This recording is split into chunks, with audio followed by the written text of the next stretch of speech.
You're listening to Femfluence Radio, created for women desiring more influence and affluence and are looking for other women who want the same.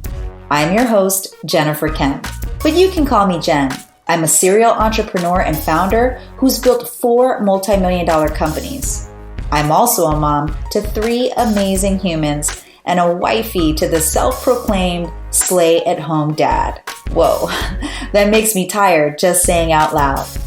On this show, we'll have the real BS-free conversations that every woman wants to have, but no one's talking about with the honesty we deserve. We'll chat on the intersection of too muchness and not enoughness, what aligned success looks and feels like, and what it takes to dismantle old systems, beliefs, and thinking that get in the way of what we really want. If you're an ambitious woman looking for a collective that will support you as you grow into the next level leader you and everyone else knows, likes, and trusts, then stick around because you're already home and amongst friends. Now, let's go build longer tables together. Friendship. For me, it's been such a wanna-be loved relationship. So if you've just joined us on Femfluence Radio, you may have heard my story of being heavily bullied growing up. So bullied that during the summers when we were out of school, I was actually more scared than when we were in school because it gave the bullies, all of them girls, more time to harass me. And I spent a few summers literally without hair on my head because of what we call in our little town being mobbed or jumped when I was out and about. So I found myself staying inside most summers and relying on really a TV relationship with 2 people. One was Dr. Wayne Dyer and the other was Mr. Fred Rogers on Mr. Rogers' Neighborhood. And lucky for me, those 2 men were great sources of kindness and openness that allowed me to grow into who I am today. But so were some of those girls growing up. And of the few friends that I had, I cherished them so much.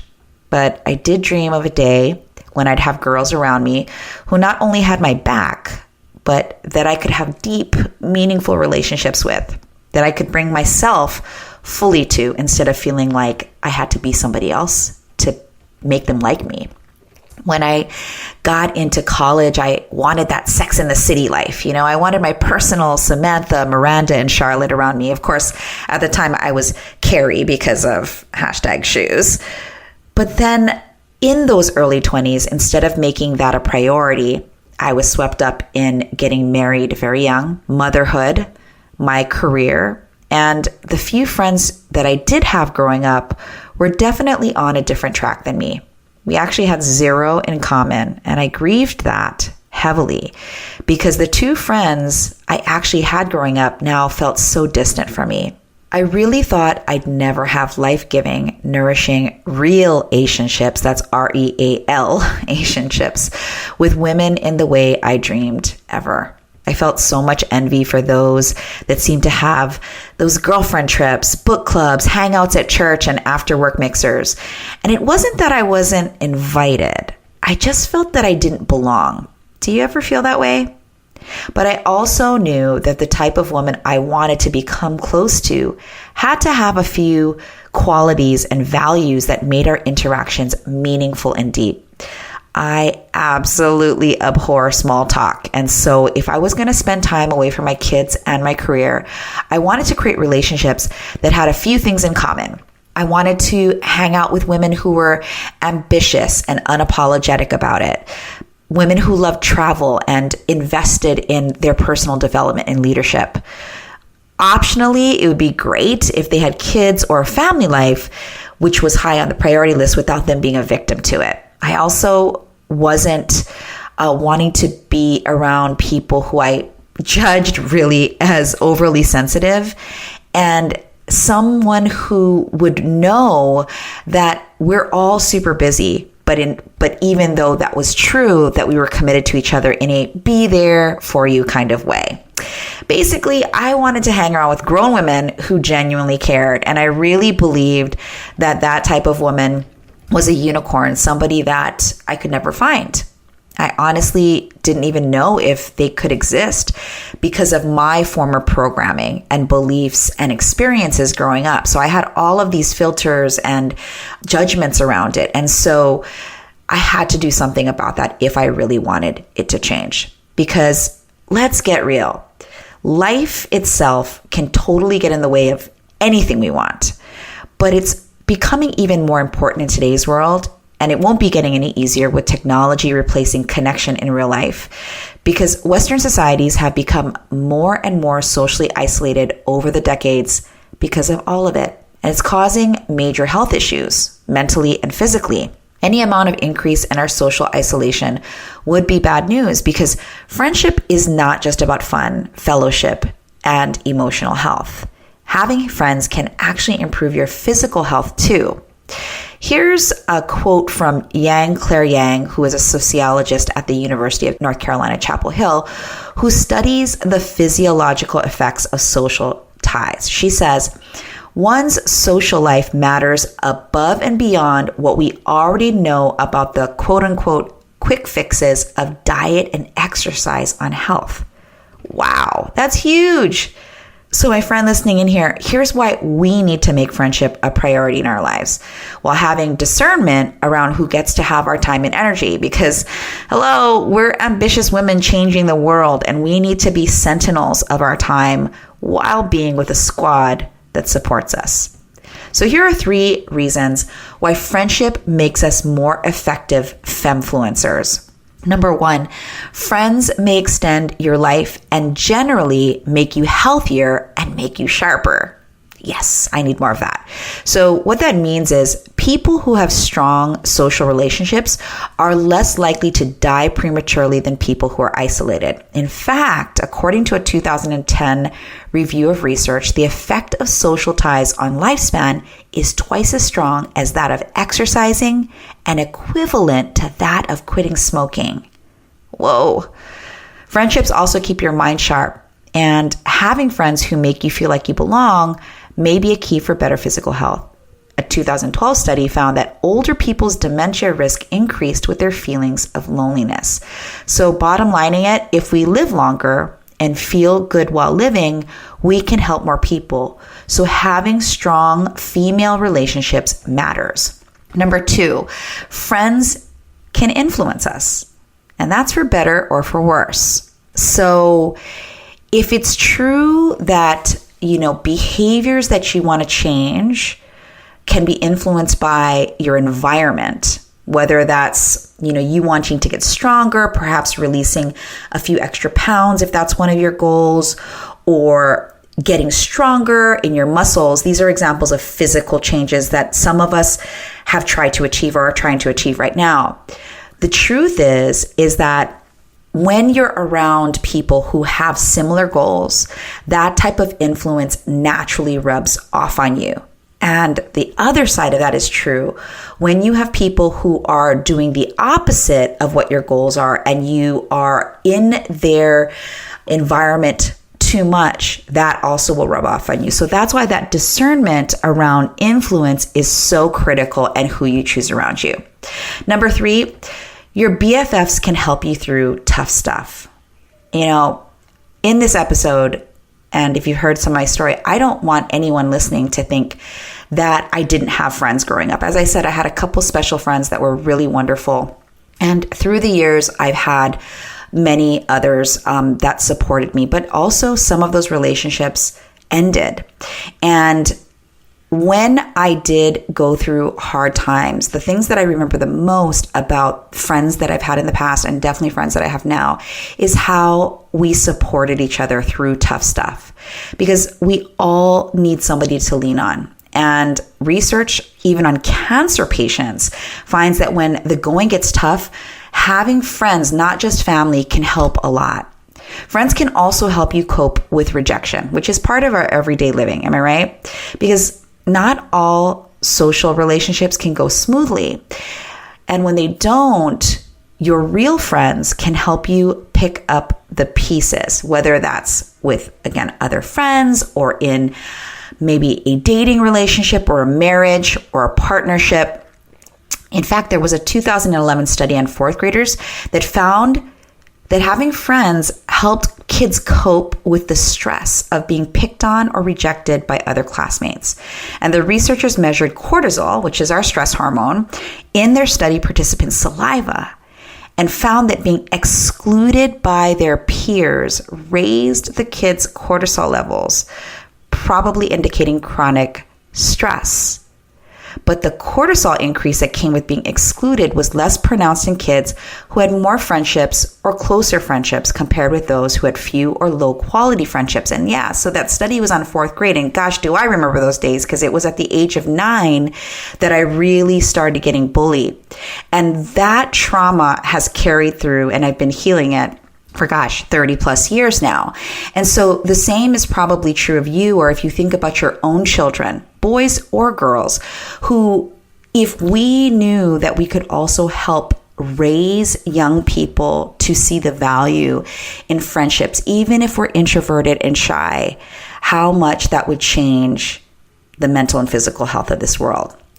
But here's the thing, even with all that study and all that research, I realized I had to get honest with that if I wanted the type of relationships that I so desired, I needed to be the things that I wanted out of them, right? Because here I had this list of that grown woman who cared, but I had to look at myself in the mirror and ask myself, am I that grown woman who cares?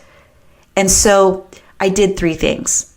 I created space for it, I became available for it, and I committed to it. And that means I was meaning friendship, intentional friendship with other women.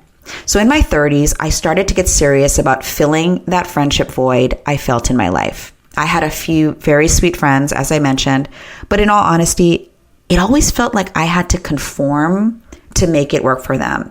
So for example, there were a lot of get-togethers and social things and they were so often that I started to realize I can only go to them maybe once a month, maybe once every other month. And I started getting feedback from some of my friends asking, hey, Jen, why aren't you coming to this potluck? Or why aren't you coming to this barbecue?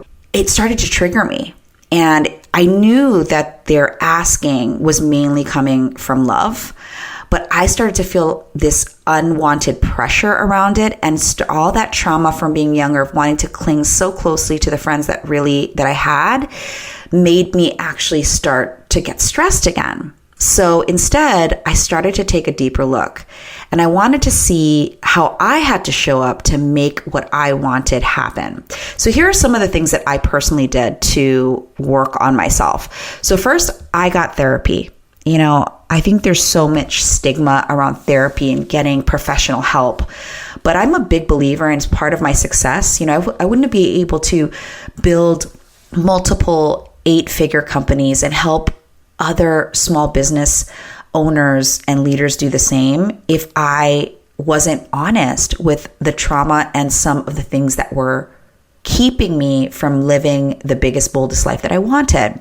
And so I got a therapist specifically in this area to work on the bullying story, to help heal that story. And I knew I had to start with me first. And that would start to change the way, not just how I showed up, but even the things that triggered me around invitations from other women, whether it was, I felt suspicious, or I felt this overly non-healthy way to please, those types of things. So the first thing is I got therapy in this specific area, because, there are a lot of areas that you can get therapy in. And for me, I like to get help in a targeted way. And that's the first thing I did. I also then started to look for places where I thought grown women would be, and bravely stepped into them. Look, I actually hate going to places where I don't know anyone, but I knew that just like entering what I call the entrepreneurial gym, where you have to put in the reps, you have to do what's uncomfortable, and then actually once you've hit a milestone, your body actually needs another change, another up level in order to continue to keep adapting to the lifestyle that you want. So I apply that same rule to my friendships now and my relationship with my husband and all of that. So here's what I did. Even though it was really, honestly, not just scary, but annoying because I have all these things that were running me, I joined things that I had genuine interest in my life. For example, a book club, because I love reading. I'm a total book fiend. I also joined a women's executive group where I could meet other ambitious female leaders. And then I also scheduled playtime weekly with my daughters and other moms. And those playtimes that I scheduled had to do with my daughter's interests. And I knew that if my daughters had found other kids that they really loved, like one of my daughters loves to produce videos and do a lot of art on the screen. And so I met a lot of parents and we were able to talk about our kids and the other things that we were up to. And it wasn't all about business. And that was a good way for me to be more intentional with time with like-minded parents who have kids who are interested in stuff. So these are some of the ways that I didn't, and to be honest with you, I had to make the time for it. It wasn't easy. But again, part of making that transformation is all about being uncomfortable and seeing it through. I also started inviting people who I felt I wanted to get to know better to have small meetups over coffee with me. I love coffee. It's one of the other things that I really, really love. And so I would say, hey, do you want to go and have coffee? And it was a great way for me to get out of my house on the weekends and do one of my favorite things, which is sit in a place, read a book, have coffee, and have a couple more people to chat with. So I have a dear friend. Her name is Jada. And she's taught me so much about friendship. And she has a few tips that she shared on Instagram recently that have made me a better friend. And I'll let you check her out yourself. Her info will be in the show notes. But the main one that Jada taught me that really hit home for me is this: don't take things personally when you ask or invite people to play with you. Keep asking and inviting, because here's the thing, we're all busy and it's usually not personal if they can't make it.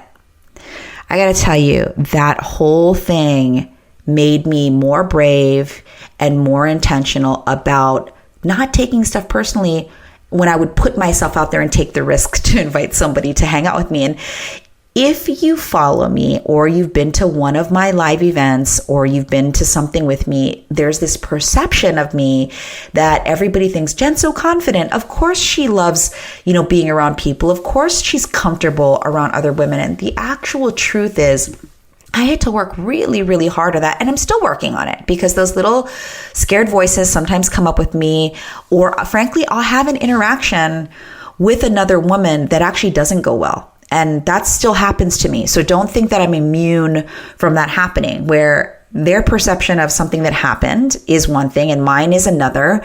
And when we come together, it doesn't feel like a friendly interaction. That happens in business especially. And so, I'm going to talk all about that kind of stuff in another episode, but I know that can still happen and most likely will. But the cool thing is the majority of the time, it's not like that because of everything I've shared with you on this episode that I've personally done to become a better friend. Another thing that I started doing the past couple of years is being 100% available for what we call our squad trips. And that means my 3 closest gal pals, BFFs in the world, Jada, Nikki, and Nicole, are a godsend for me. Now, this is not easy to commit to because all 3 of us are running global businesses. We have families that we are caring for, and we travel a lot, especially for events and speaking in our business. But still, once a quarter, we choose a place to intersect, integrate, and be ourselves. Catch up, eat meals together, and talk about all the things. We spend a lot of time crafting, which means crying and laughing, about the good, the bad, the ugly, the awesome, the things that, we fear, the things that we're excited about. We celebrate each other and we also keep each other accountable.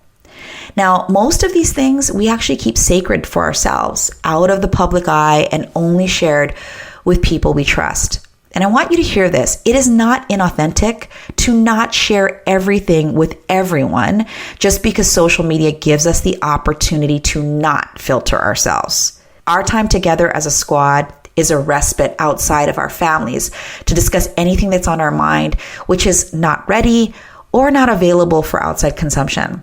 Another thing that we do to stay connected is in between our squad trips, we have a channel on the Voxer app, and we'll have that in the show notes, where it's a private channel where we can chat it up, and there's no pressure to check in on or schedule talking into the Voxer app. Literally, it's, if we're motivated to share something with each other or just check in with each other, we do it. But that no pressure rule is so important. We jump on when we can, and we do it when we're asking for support too. And typically, since it's a place where there's no pressure, but if we see obviously that one of our family members, our squad members, needs some support, we give it to each other. Now, just a few years ago, this would have been something that I would have not prioritized, but now it's an anchor on my calendar. An event as important as my business ones, my family trips, and my nail and brow appointments, okay? So that my squad time is just as precious as those others because it allows me to truly heal and grow. Because the thing is, I gave you some stats earlier in this episode. I want to live a long time. And I know that by connecting with others and being available for those relationships is going to help me do that. Now, making new friends as an adult can feel a little awkward. So here's a couple more ideas to think about outside of what I've already shared. First, you're going to attract others who are passionate about the same things as you if you share those things. Love reading, music, fashion, science, your Peloton bike. That's me, by the way. Having those shared interests helps start creating community, and new friends will naturally vibe towards you. You know how they say that your vibe attracts your tribe? It's true, okay? The second is, especially as a femfluencer, values-driven discernment is so important. This show, Femfluence Radio, is all about that. And if you live your life aligned with your values, those that have the same and or linked values with yours will show up. Now, mine are autonomy, justice, generosity, legacy, and leadership. And I actually enjoy having my own business, and I love talking about it. Now, for some people, talking about business bores the hell out of them. I totally get it. And I don't have to have just friends who are in the business, but it does help if they understand business, or at least understand how important it is to me. So for me, a woman walking in her values is the epitome of integrity. And that means that's somebody I'd want to spend time with. So I'm always looking for those type of people. Number 3, and I touched on this and how I got through things, but just want to emphasize that being a better friend to yourself is so critical. Have you ever had a solo date with yourself and totally enjoyed yourself with yourself? If you do this on a regular basis, that will start to reveal what you really love and how you show up for yourself. And that energy will radiate with the people you want to attract and connect with. And some of that you'll keep close to you and only have for yourself, and that's amazing. And some of it you'll realize, I would really love to share this joy with someone else, and I want to invite a few people to participate with me. But you don't really find that out unless you actually spend some time with yourself. Fourth, be a contributor and be generous. But let your friends know when you're needing some boundaries around a deadline, or you just don't have the energy to hang out. I got to admit something to you. I used to ghost out sometimes just because I didn't want my friends to worry about me. But then, I realized that they ended up worrying about me anyway. And so communicating what I need and the type of boundaries I need at any given moment, or even when it's like, hey, like when I'm on the Voxer channel with my squad, some of them will be going through stuff and I feel this need not to tell people what I have going on, whether it's a celebration because they're going through something, or, something I'm going through because I don't want to take away from the feelings that the person's currently having. And what I love about our squad is we have an agreement that, again, first of all, there's the no pressure agreement. And number 2, it's I can hold space for you just know that that's an open invitation, even if I'm going through stuff, unless I tell you, I just can't handle hearing that right now. Okay. And we don't take it personally. Just those little communication agreements have really, really supported me knowing what a loving friendship feels and looks like. And here's another thing, be fluid and flexible too, because any rigidity in a relationship never feels fun or good for anyone. One of the things I say in business and in life is be committed, not attached, meaning I'm committed to the friendships that I'm cultivating and, growing. But I'm not attached to how that relationship dictates anything in my life. Meaning, I put the time aside. If something doesn't go as planned, I don't automatically look to, the plan didn't work out. That must mean that she doesn't love me anymore. That type of thing. I just don't go there anymore, and it's helped me a lot. The main thing is keep your word and check in on your strong friends, because even for me, I feel so grateful that, especially if you're listening to this podcast, you are a strong woman. You're somebody who has ambition and you want to create more impact and gain more influence in the world so that you can have that impact. And a lot of times we are branded as strong, and so no one thinks we need any help. And so it's really important that not just you're receiving of the help, but you're letting and checking in on your strong friends too. So as always, I have a worksheet with every episode that I do. So it's just a simple worksheet of how to nurture your current friendships and any new friends you want to attract into your life.